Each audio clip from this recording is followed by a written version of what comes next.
Hi, in this video I'm going to talk to you about reading patterns. So it's definitely a beginner video, a video for beginners. It really goes into the very basic techniques on, what you're looking for, how to understand what you're reading, and how to decipher the language of knitting, because it is a different language. I will give you that much. If you're an experienced knitter, this is probably going to be boring, so skip ahead to a different one where we look at how to read charts or other videos. And this video will not include like gauge or tension samples or replacing yarns if you don't want to use the one that they're asking for in the pattern.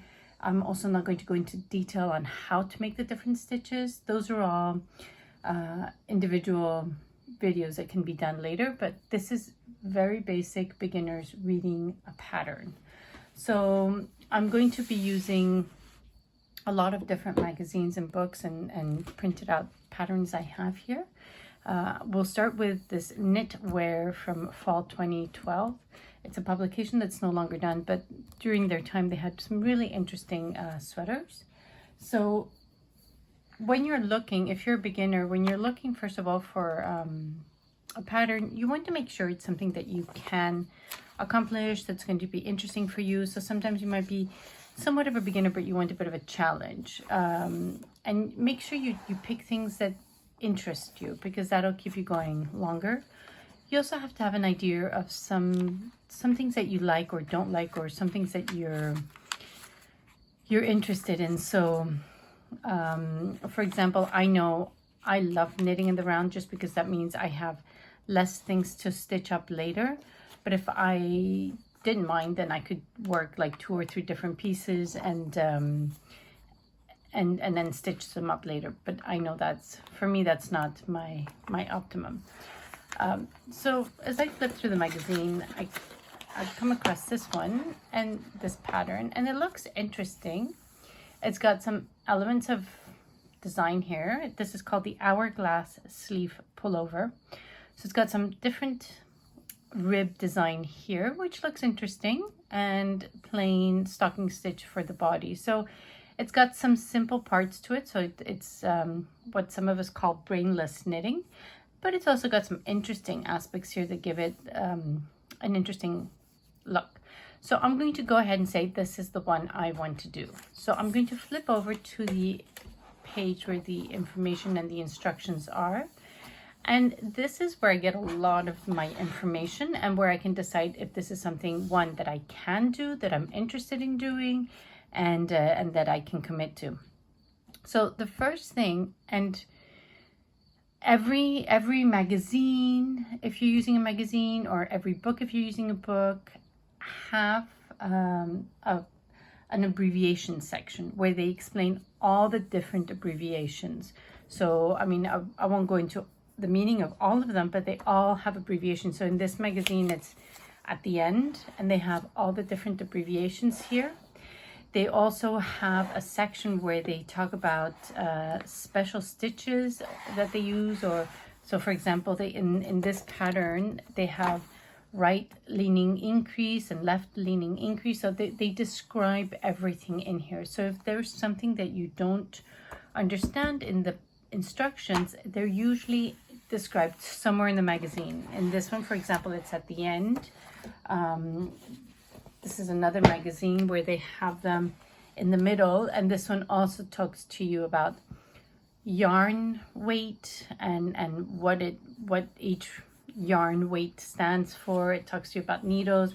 It talks to you about the knitting abbreviation and the skill level too. So some magazines you will see have skills levels written on it, so you can decide whether you want to be a basic, easy, intermediate, or complex. Let me move that so we can see, or complex project. So some magazines show you that. So this one, for example, sorry if I get you dizzy with all my switching back and forth. It's just I want to show you lots of different examples. So this one has 2 dots, which would be easy, and it is in fact easy. As you can see in the diagram here, it's just 2 squares. Here they have 2 different diagrams, a white and a blue. This is in inches and this is in centimeters. That's the only difference between the two. But basically it's 2 squares, so it's fairly easy. The reason why it's not a basic knit, it's because I'm not sure if you can see, it's got a little bit of lace on the bottom and on the top. So if you wanted to knit this but you were intimidated by the lace, you can always omit that and just do plain stocking stitch, and you could make this into a very basic, simple knitted top. That's a fun thing about knitting. You can make it yours. You can change it a little, you can switch it up. Once you get comfortable with it and once you know what you're doing, you can have a lot of fun with your knitting projects. So once I've decided, you know, this is what I'm doing, this one doesn't tell me if it's easy, basic, or whatever. So I can read the notes. Sometimes patterns will have notes, not always. They have notes on the garment you're about to knit, or the garment you're about to knit. So this one, for example, tells me this pullover is worked in the round from the bottom up. So that for me is really exciting because I know I don't like seams. So this is telling me I won't have any seams, which is great. And then it goes on to tell me a little bit more about some of the things that I will need to know for this garment. So that's the kind of stuff you want to read in advance and see how you're feeling. But the main thing I always do when I find a pattern, the very first thing I do is I look at the diagram, which shows me a lot of information on what I'm about to knit, if it's something I like. And here we can also see it's knit in the round. It tells me the sizing everywhere, so it'll tell me the length of the sleeves, the opening at the neck, the bust size, the waist size in the bottom, and even the length of the different parts of the body. So the opening of the arms and then the length here. So it does give you a lot of information. I can also see the sweater has a decreases here and then increases again. So, you know, if you're a beginner knitter and you don't want to play around too much, you can just leave it as is. You can follow the pattern as is. Or if you want something that's less shapely, you could potentially just omit this and just do it straight. And at one point you'll have to increase stitches here to match up the number of stitches, the total number of stitches you have here. I can see from the diagram that this looks a little bit larger than this, but I would need to look at the stitch count and see if I'm right or not.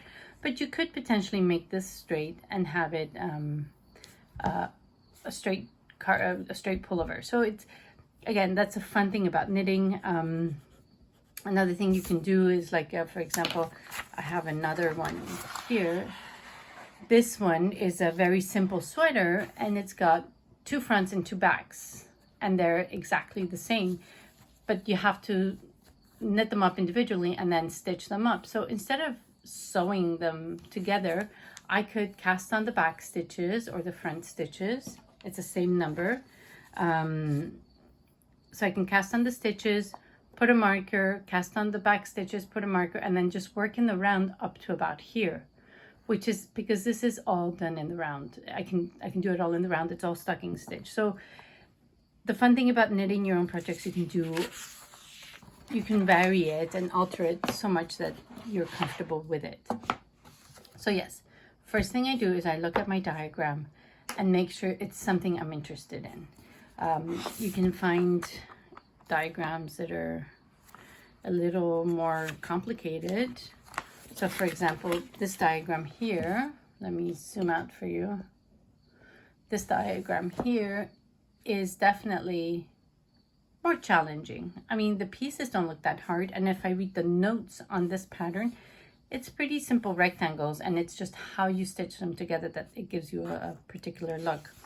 Or you could have this diagram here, and you're starting, in this case, you're starting off with the pockets first, and then you incorporate into the garment. So like, the diagram will give you a lot of information, and it'll make you see if it's something you want to do.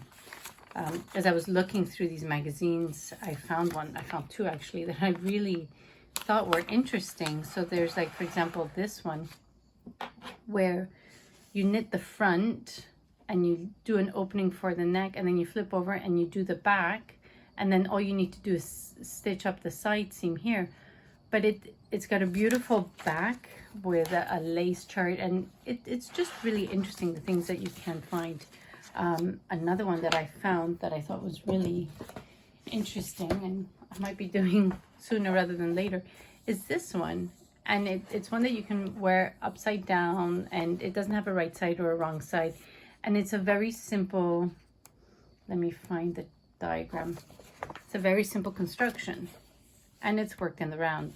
Again, you can see that because of the arrows indicating this. So it's something that looks interesting to me. So the diagram is a cheating way of seeing whether it's something you really want to do or not, or something that you're interested in. Let's say if I took this diagram of a baby sweater, it's got a back, a front, and a sleeve. And here it's only got one front. It's got the left front. So that to me tells me they've only written the instructions for the left front. And when I come and do the right front, I'm going to have to switch all the instructions the other way. So if I look at the explanation here, it says right front, work to correspond to left front, reversing all shaping. So if I'm a beginner, even though this they say is an easy one, if I'm a beginner and I see this, that for me would be a bit of a, ooh, I don't know if I want to start reversing things and having to do those equations, because there's a lot of little bits, like there's decreasing here, and then I need to make sure I can match everything up and sew it all up. So this for me requires a lot more work than this one that I was looking at, which is just done in the round, and you go up and you add your sleeves, and it's just fairly simple. Okay, so now that we've decided we're going to do this one, I'm just going to go over some of the very basic reading techniques for the pattern. So something I always say when you're reading a pattern, it's like parenthood. If you're a parent and you just gave birth to a baby, you have a baby, you can only think and do what a baby needs. You can't start imagining, oh, what's my kid as a teenager going to need? Or, you know, what's it going to want? You're not there. You're not ready for that. You haven't worked your way up to teenagehood years. You're still at the baby stages, and you need to get there. I remember when I was pregnant, I started slowing down. I started being tired. I started sleeping more. My body was getting ready for having a baby, and then slowly, you know, sleeping more so I could rest. And your body gets ready for this. And even though you don't know how to raise a child, you have your intuition that kicks in. Well, and then you learn as you go, a little bit at a time, but you cannot get ahead of yourself. And knitting is the same in the sense that you can't get ahead of yourself, because here I'm only just casting on the stitches. I don't have all the other information I need to start adding the sleeves. So if I go from here and I start reading what the sleeves require, I'm going to be confused because I'm not ready for it. I don't have all the stitches. I don't have the garment ready. Like, nothing's ready. So it just causes anxiety and stress. And so I really always strongly recommend, don't read ahead. Don't read ahead. Don't read your whole pattern before you dive into it. Look at your diagram, read the notes, and that'll give you enough of an idea if this is something you want to do, and then just do it. Unless the pattern says, please read ahead, I really, really strongly urge you not to do it, just because it will scare you and it'll confuse you and you'll start off on the wrong foot. So just dive into it. It's like, just dive into the pool and go, and you'll figure it out. You will. I'm 100% certain you'll figure it out. And just go step by step. So in this case, if I were to just dive into it, oh, one thing I forgot to tell you, I'm sorry, is all garments, unless it's a shawl, and even some shawls have sizes. And one thing I really like to do before I start is once I've decided what size I need based on my swatch, and I strongly recommend you do a swatch if you're doing a sweater. If you want the sweater to fit, do the swatch. So once I've figured out which size I'm doing, based on my bust circumference and the positive or negative ease I want to have, or however, and positive ease is a loose garment. Negative ease is a really tight garment. So if I want a garment with a lot of positive ease, and I don't want it tight fitting, because I can see here it's a little tight fitting around the hips, and I don't want that. Let's say I want it really nice and loose, or let's say I find this is too loose, I'd like it tighter, so I want a tighter fitting garment. So based on all your specific wants, once you figured out the size you want, let's say if I'm doing the middle one, I want the finished size to be 41 1/4. So remember, this is the finished size once you've knitted up and blocked it, okay? So if I want 41 1/4, I just go right ahead with a highlighter or a pencil, and I circle that size in all the areas where I'm asked to, you know, in this case, cast on this many stitches. So it's 1, 2, 3, the third size, 1, 2, 3. And I do this in everything, just so that I don't have to keep thinking, what size was I doing again? And, you know, keep counting and no, it's a simple thing. It's there. I'm not losing flow. I can continue going because it's standing right out, and I know exactly what I'm looking for. If you don't like to color in your magazines or write in them, make a photocopy and write notes as you go along too. That's one thing I do all the time. I think I've done the sweater in here. So sometimes if you don't want to write in them, I have Post-its, and I stick Post-its and I write all over the Post-its. So make sure you find something that works, but writing information, and yeah, Post-its are amazing. Writing information and circling your size are all things that will be useful, because if you put it down, let's say for a day, that's okay. But if you have to go somewhere and you put it down for a week and then you come back to it, you're going to wonder, oh, where was I? What was I doing? Oh no, how can I get back into this? I don't know anymore. And then you're stuck. And then you can't go on anymore. And it's happened to all of us. Trust me. So keep a Post-it on hand, handy, where you can keep notes. Oh, finish this. I'm at this part.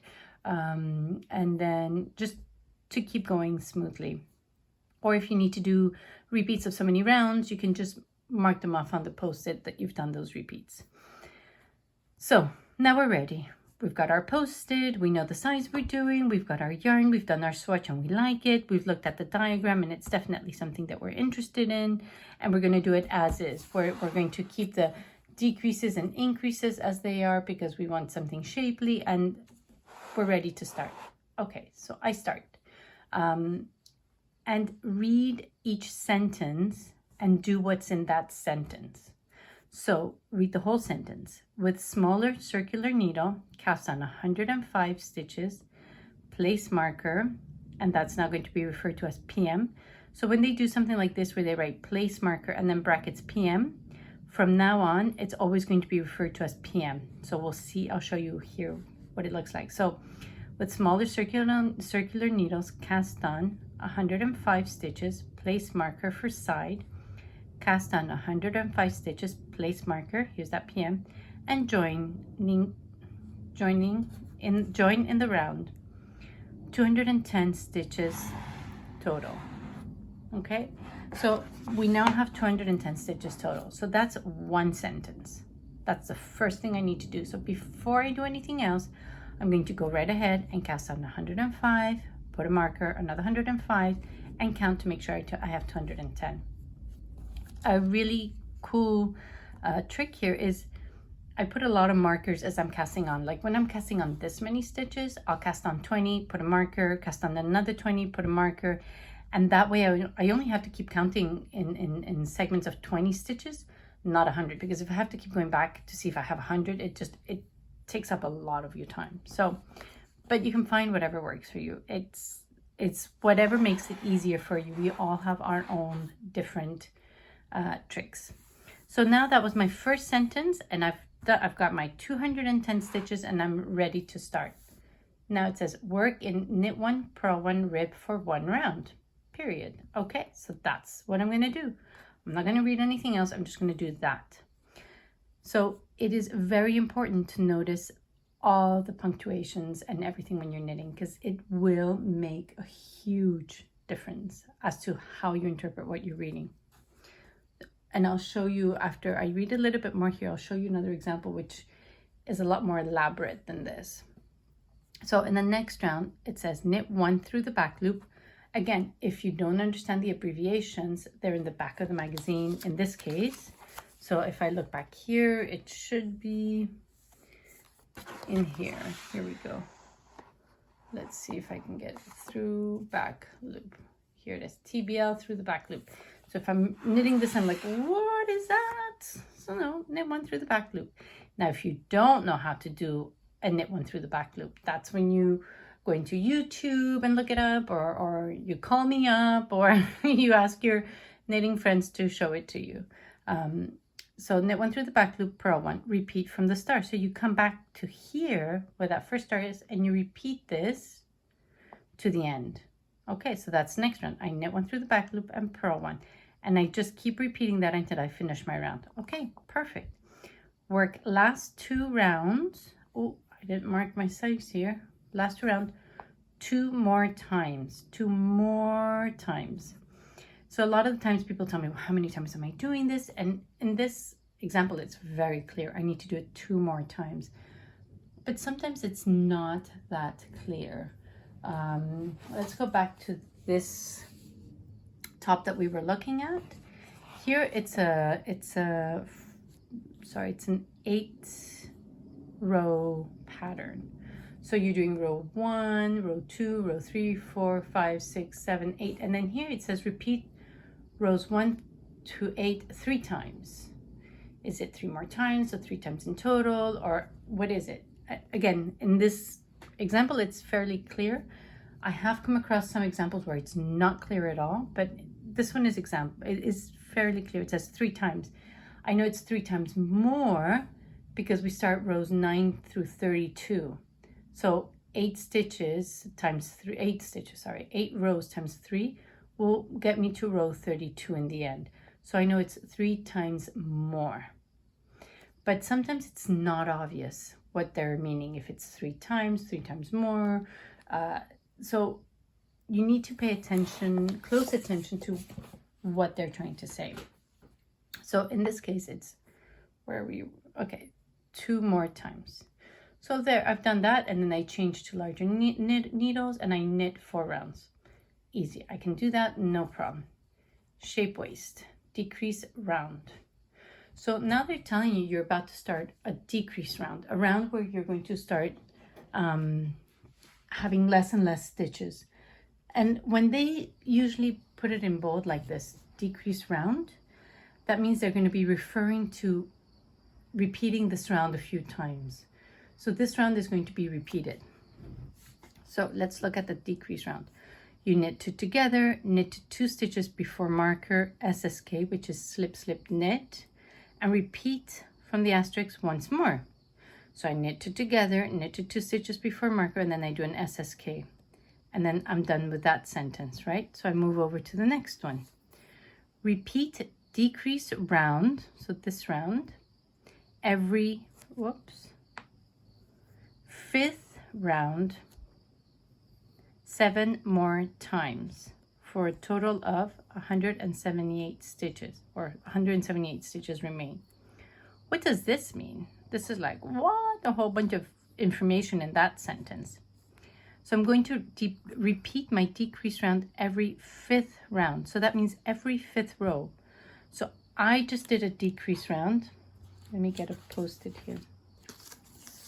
I just did a decrease round. Let me see where we can see this. Here we go. I did my decrease round. So I'm going to get my Post-it and I'm going to mark it. And then on my 5th round. So in between my decrease rounds, I'm knitting. So I'm going to do knit 1, 2, 3, 4. And on my 5th round, I need to do a decrease, right? And I'm going to have to do this 7 times. So I'm going to come here and do 7 columns. So 1, 2, 3, 4, 5, 6, and 7. So this is the one I've already done, so I'm not even going to bother counting that. So I've done my first decrease, and now I need to knit 4 rounds. So as I knit a row, I mark it 1, I knit the next row, I mark it, and I mark it. So now I've marked 4 rows, and now I'm at my 5th row, and I need to do my decrease round. So that would mean I come back to the beginning here and I repeat what's written here. When I finish my decrease round, I can mark it. And I'm going to do that 7 times.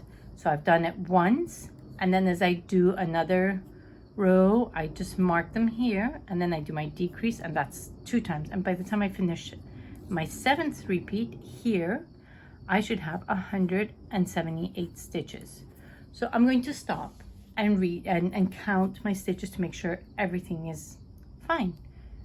So that's what this means, and you can break it down into post-its like this, and it just makes it simpler for you to keep track of where you're at. If you can't really count your rows, or if you can't see your decreases, this will really help. Also, if you put your work down, you know where you're at. Like, let's say I had done this and I come back and pick it up, I'm like, oh, I know exactly where I'm at. I'm at a knit row, and then I need to do a decrease, and and it's my 3rd repeat. So it keeps me honest. I know where I'm at. So once I'm done with that, I can throw that Post-it out, get rid of it, and then I move on to the next part.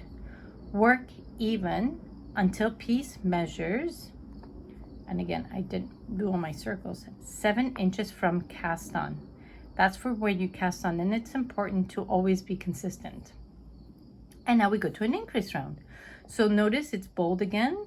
So that means it's a round that we're going to have to be repeating again. So I'll get another little Post-it, and I'm going to get ready for my increase rounds, right? So I'll do my increase round first. Right leaning increase, and they even say, go look at the glossary and they'll explain to you. Knit to marker, left leaning increase, slip marker, repeat from the asterisk, so right leaning, knit to marker, left leaning, once more. 4 stitches increased. Repeat increased rounds every 8th round 6 more times. So in this case, I'm going to do 1, 2, 3, 4, 5, 6, 7, increase, right? And I need to do it 6 times. So it's 1, 2, 3, 4, 5, 6. So again, I keep track of it. So I do my increase, my first original increase. This is the first one. And then I start my 1 row, knit 2, 3, and so on and so forth, until I have a total of 206 stitches. Work even until piece measures 15.5 from cast on, place stitches on holder. So basically, we have now done all this. And it's not a difficult thing to do at all. We've broken it down, we've figured out what we need to do. But if I do this with my sweater all the way, then it's all going to make sense. Now, let's say I had decided I don't want to do my decreases and increases.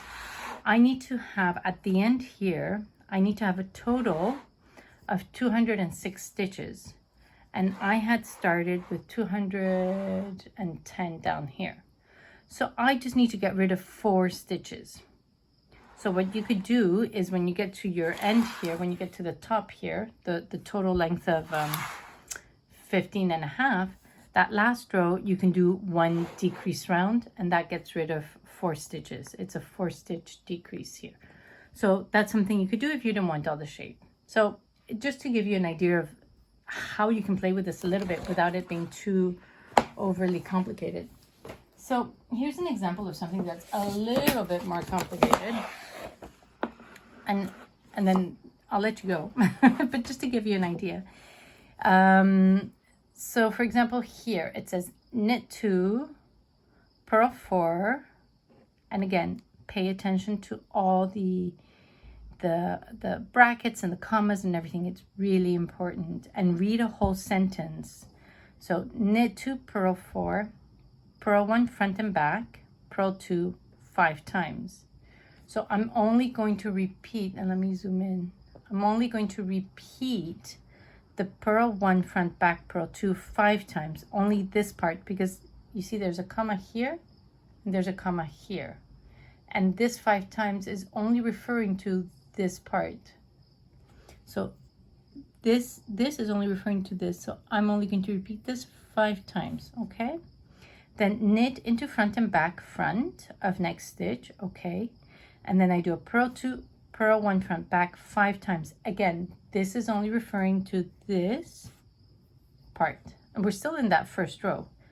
Purl 4, place marker, repeat from the asterisk, from here, 3 more times. So I need to repeat this 3 more times. So knit 2, purl 4, I do this 5 times, knit into front back front of the next stitch, purl 2, purl 1 front back 5 times, purl 4, I place a marker and I start again, knit 2, purl 4 3 more times. So it just goes to show that every little bit is important, and you really, if you break it down and look at it like that, it's not so hard. And if you follow through with it, it is manageable. Let's see, 3 more times using round marker for last marker. So they're using a round marker for the last marker because you're knitting in the round and they want to have a different marker to indicate the beginning and ending of a row. So that's why they're doing that. You'll have 212 stitches, 53 stitches between markers, so you can count at this time and make sure that it does make sense. And then here it says work rows 1 of 100 of cable. So it's just a chart that we would need to do. So we're not going to go into charts today, but it's just to give you an idea. And I think those were the basic things I wanted to show you today. I have some printed out patterns here. So even if you're working on a printed out pattern, they also have, let me see if I can zoom out. They also have information, like they will have all the abbreviations usually at the beginning so that you know where everything is. Some of them even offer videos to show you some of the stitches, which is really neat and helpful. This one doesn't have them described in a column. She's got it like in a paragraph. So, you know, it's easier to miss, but it's in a paragraph, but they're still in here.